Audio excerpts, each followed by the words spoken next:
Regardez-moi ça. Hein? Regardez-moi ça. Hein? Gis ngeen ko ni mbokk yi au maximum 1 heure de temps j'ai déjà nettoyé tout ça. Gis ngeen ko ni lii moins d'1 heure au maximum 1 heure de temps nettoyé naa lii yëpp. Lii boo ko peese woon man na je pense que lii ëpp na 2 kilos de environ 3. Voilà, je vous reviens après. Bu leen zappé nag seetaan leen ma xool bu baax nan laa koy defee pas à pas jusqu'à le résultat final. On se retrouve après. Coucou, assalamu alaikum. Salut chers internautes, coucou la famille de Walu Yaraf. J'espère que vous allez très bien. Moi, je me porte bien. Ok, voilà. Aujourd'hui, toujours une partie de cette vidéo tournée au village. Dans cette vidéo, je vais vous montrer comment on procède à la nettoyage, à la transformation du pot de bœuf ici chez nous au Sénégal. Coucou, assalamu alaikum mbokk yi. Salam sama gaay waa tim Walu Yaraf nuyu naa leen ziar leen bu baax a baax. Ba tey maa ngi fii benn partie bi ci vidéo bi nag dinaa leen won fii vraiment sama rakk ju baax ji nan la may defale sama deru nag bi ndax moo koy lakkal ba mu baax daal di koy defar ngeen topp ma pas à pas pour ma won leen nan la ñuy transformer deru nag bi nga xamante ne fii ci dëkk bi maanaam daanaka xamuñu ko bu baax ngeen topp ma won leen ñu koy defaree. Voilà, chers amis, vous avez vu ici dans cette vidéo cette femme, vous avez vu comment elle a brûlé la peau déjà découpée, donc elle la brûle sur le feu jusqu'à que toute la poêle est noircie et puis elle la met pour piler, pour faire sortir les poils dans ce mortier que vous avez vu. Gis ngeen ko noonu bi mu tegee der bi noonu ci kaw taal bi danga koy bàyyi mu lakk ba ñuul ba nga yaakaar ne xëm nga léegi der bi mooy kii bi noonu mooy karaw kii bi der bi ngay bàyyi ba mu lakk bu mel ni mu xëm. Après boo xamee ne kii na dem na ba ñuul da koy daal di jël def ko ci gënn gi. Gis nga xale yi koy dëbbal nii. Vous avez vu, c'est comme ça qu'on le fasse chez nous. Dites-moi dans les commentaires comment vous aussi vous le travaillez chez vous. Mais c'est comme ça qu'on la travaille vraiment chez nous. Vous avez vu, elle l'a mis dans cette mortier pour piler, pour faire sortir toutes les poils. Vous avez vu, après, s'il y a les restes, elle va encore remettre. Gis nga bu ko dugalee ci gënn gi noonu dëbb ko ba der yu kii bi am na ci wàcc léegi bu amee yu des da koy daal di tegaat maanaam benn der bu des ci kii bi. Après nii day wax kong gis ngeen ko ba mu def après tegaat beneen. Nii daal la ñuy def muy liggéey bu metti. Gis ngeen saxaar su metti vraiment parce que der bi sax taxu ko woon a wow. bu doon der bu wow kong liggéey bi day gën a yomb mais la peau c'était pas totalement sec. C'est pour ça c'était vraiment un travail très difficile mais elle a réussi. Gis ngeen ko noonu mi ngi noonu. Gis ngeen ko noonu vous avez vu cette belle paysage, ce beau paysage au village avec ces jeunes filles très adorables qui nous ont aidé à faire ce boulot. Gis ngeen ko noonu yéen daal topp leen ma rek ma won leen nan la ñuy transformer suñu deru nag bi nga xamante ne fii Sénégal dañ koy sàggane te lii jarul sàggane parce que lu baax la lu ñu mën a def ci suñu ay togg la suñu bokku Afrique beneen Afrique bi Afrique de l'Ouest benn côté Afrique de l'Ouest Afrique centrale vraiment ñoom xam nañu bii bu baax a baax mais ñun nag xamuñu ko. Mais c'est une viande vraiment très riche, la peau de bœuf. Voilà, elle a déjà presque fait la première partie de la peau de bœuf. Vous avez vu comment elle procède pour brûler la peau de bœuf. Gis ngeen ko li liggéey bu yombul nag yombul, mais quand même après le résultat vous aurez aimé. Gis ngeen ko non, elle a fini de faire cette première partie. Donc après avoir fait cette partie pour moi, donc j'ai transporté mes peaux de bœuf dans un sac et puis me voici arrivé chez moi. Je l'ai trempé, vous avez vu, je l'ai trempé la veille pour ensuite la nettoyer le lendemain suite. Vous me suivez, vous allez voir comment je vais nettoyer la peau de bœuf. Ne zappez pas, restez jusqu'à la fin. Voilà, nous voici le lendemain matin pour le nettoyage de notre peau de bœuf. Nous aurons besoin d'un bon couteau tranchant pour pouvoir enlever toute la saleté qui est dedans. C'est un travail vraiment difficile, mais un peu de patience et puis le travail est fait. Je vous montre comment je vais la nettoyer bien propre, sans sable et puis la pré-cuire. Gis ngeen ko ni mbokk yi le lendemain matin ginnaaw bi ma xoojee sama kii bi deru nag bi, gis ngeen ko nii dafay gajaf. Léegi nag danga koy nettoyer xoos ko ba mu set. waaw liggéey bu difficile la, liggéey bu metti la, mais nag patience la rek tuuti. Après dama def set wicc ñu daal di koy baxal ba mu nooy avant ñu koy conserver pour suñu ay plat. Je la gratte un peu avec le couteau pour enlever ce qui est noir là, les brûlures. danga koy xoos pour ñuul yi wàññeeku. comme dañ ko lakkoon, gis ngeen ni ma ko defaree noonu ci village bi. léegi nag maa ngi nettoyer sama bopp. ni koy xoos mu daal di weex noonu la neexee suñu ay soos. suppu kànja dañ ko ciy def. looy togg daal lu am tuuti yàpp nga sànni la neexee sax bu amul yàpp lii mën na nekk remplacer suñu ay yàpp xam nga rek sa kanal mu ngi noonu, mais dafa neex. supp aussi nga jaxase ko ak sa yeel mu ngi noonu, mais boo ko xoosee ba mu set li ciy weex noonu day wàññeeku, mais fii day am suuf. gis nga koy xoos ba mu set. vous avez vu là, il y a du sable. La gratte avec le couteau et tous les saletés vont quitter tout le sable.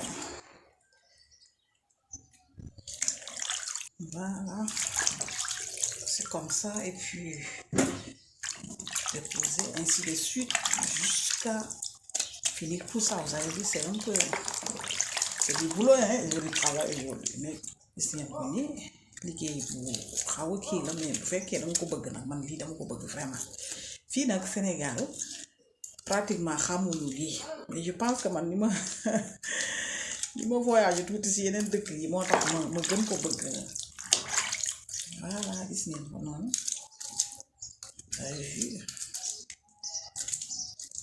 boo ko xoolee ba ci ëllëg sa rek da ngay gis dafay nooy. liggéey bi day gën a yomb. peau de bœuf ici chez nous vraiment on la néglige, hein. On la prépare pas beaucoup de gens ne le connaissent même pas. Beaucoup de gens ne le connaissent pas, franchement.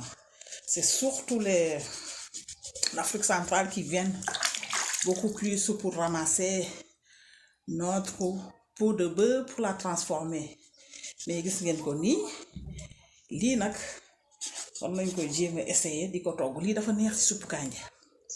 booy suppu kànja nii ba daal di ko ci tëmbal, boo amee sa yeelu, xam nga dañ ciy faral di def ay yeelu xar ak yooyu, mais boo amee lii tëmbal ko sa suppu kànja wala sa ay soosu maafe, même boo amee yàpp mën nga ko boole. boo amul yàpp aussi mu yombalal la, parce que yàpp dafa cher léegi. lii dafa neex.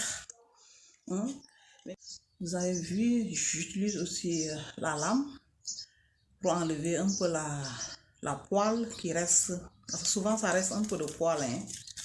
gis ngeen ko nii dama koy wat. lii lañ set la, danga koy am à côté pour bu desee ay karaw ñuy nakk noonu xam nga souvent dafay des ay karaw ci kaw après danga koy daal di wat mu set wicc waaw ni dangay def xoos ko karaw gi day set dangay mel ni kuy wat rek ma ngoog waaw lii daal di leen ko faral di essayer ah dafa neex en tout cas neex na trop comme ni ma leen ko waxee si suppu kànjee gis nga neex na aussi booy def maafe ay dëxin surtout dama ko bëgg gis nga booy dëxin nii sa dëxin bu tooy dëxinu tige dege yooyu xam nga am sa ay laxas boo amul laxas sax gis nga lii rek ngay jël daal di ko ci sànni fekk pré-cuire nga ko boo ko toggaatee noonu day ñox presque après danga koy toggaat nag ci soos bi mu gën a nooy am na ñoo xam ne bëgguñu ko mu nooy ba mu ëpp mais boo ko pré-cuire après boo gisee ni mer rek da ngay xam ne lii dootul yàgg wala bu fekkee am na bi gën a dëgër nga njëkk ko nga def ko moo ko toggee nii dafay am yoo xam ne day gën a nooy yooyu dama koy ber nga xam ne presque sa soos bu paree rek nga tëmbal ko am na yoo xam ne day xaw a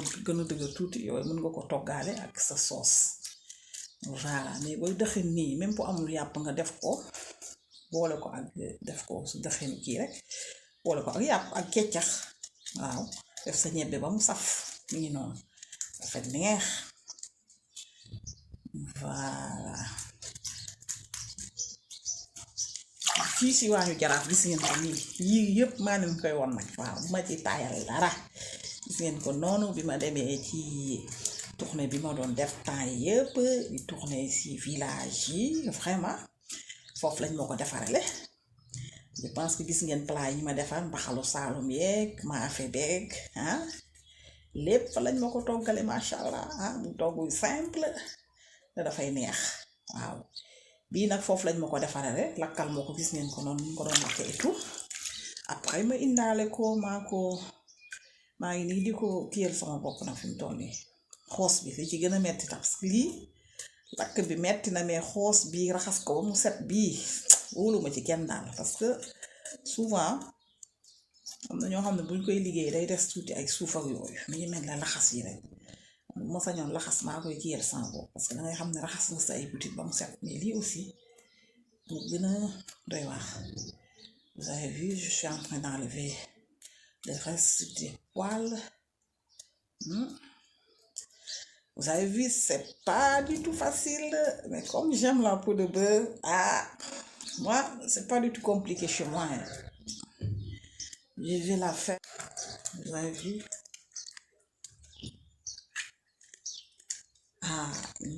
ñam ana njóobeen ni da xam naa njóobeen ku doon ko ñamal ci li nga problème kaangoo gis nga boo kiyee nii gis nga boo xëccee rek souvent dafa am yoo xam ne dafay yomb kii nag doo fa nekk sax di xoos vous avez vu il y a ce qui n'est pas vraiment compliqué tu tires seulement vous avez vu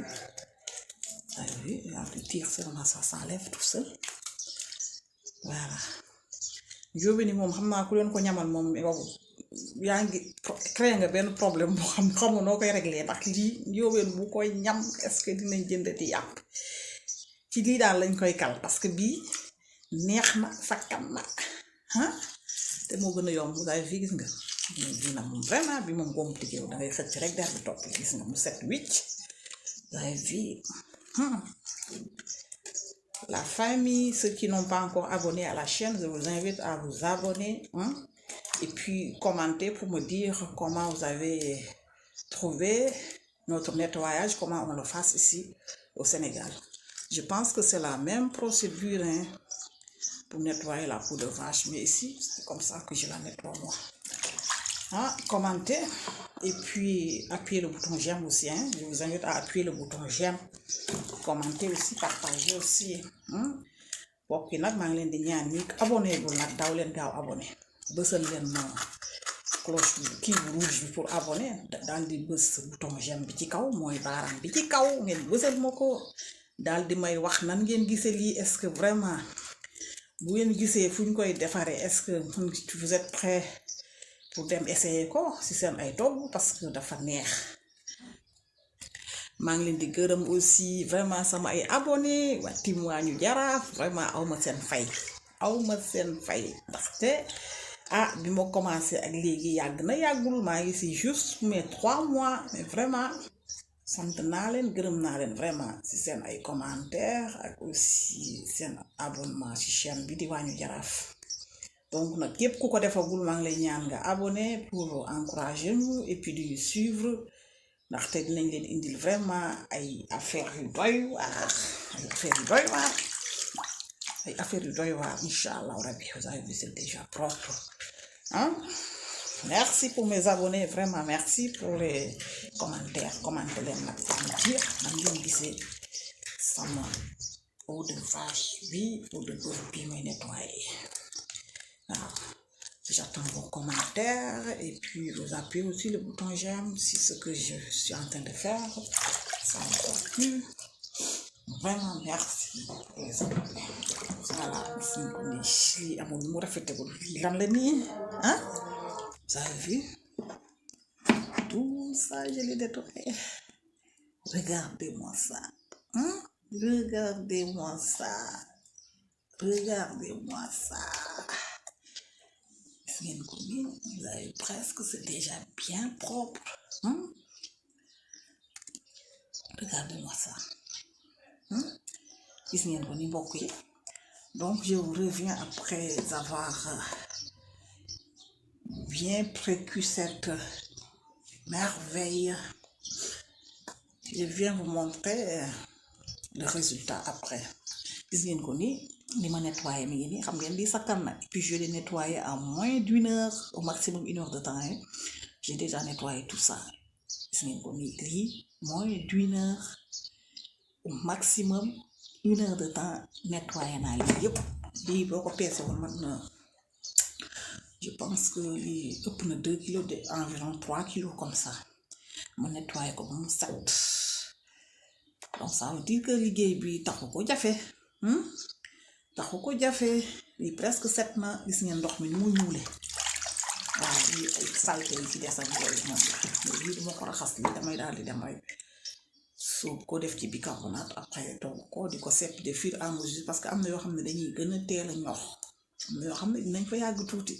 Kooku naa da ngay vérifier rek di seppi lu ñor nga dindi ko, nga bañ a bàyyi ba mu ñor ba ñor xom. Voilà, je vous reviens après. Bu leen zappé nag, seetaan leen ma xool bu baax nan laa koy defee pas à pas jusqu'à le résultat final.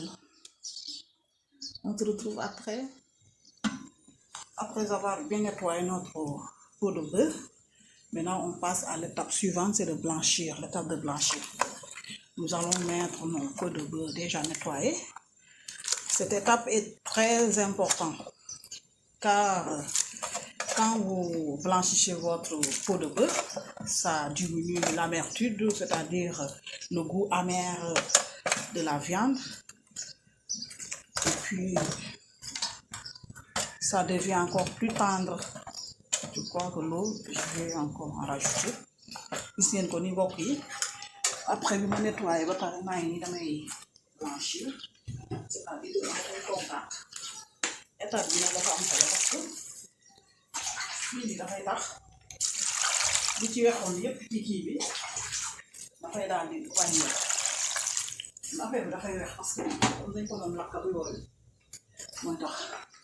Là je viens rajouter le bicarbonate de soude. Bicarbonate laa def noonu mu gën a gaaw a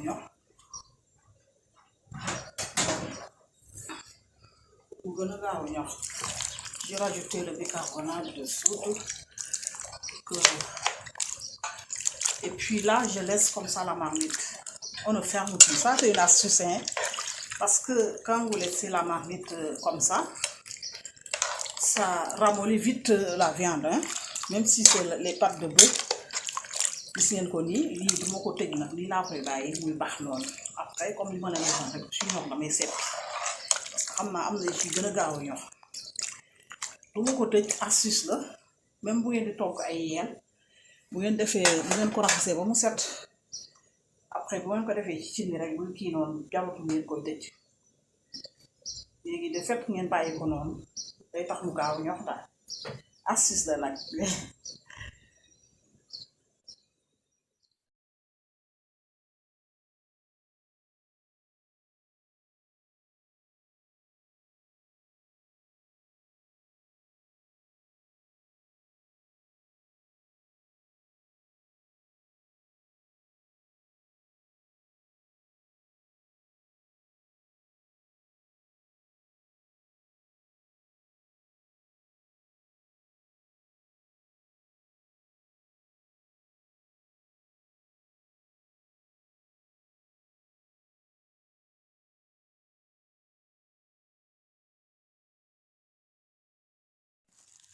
Voilà, chers amis, voici les résultats.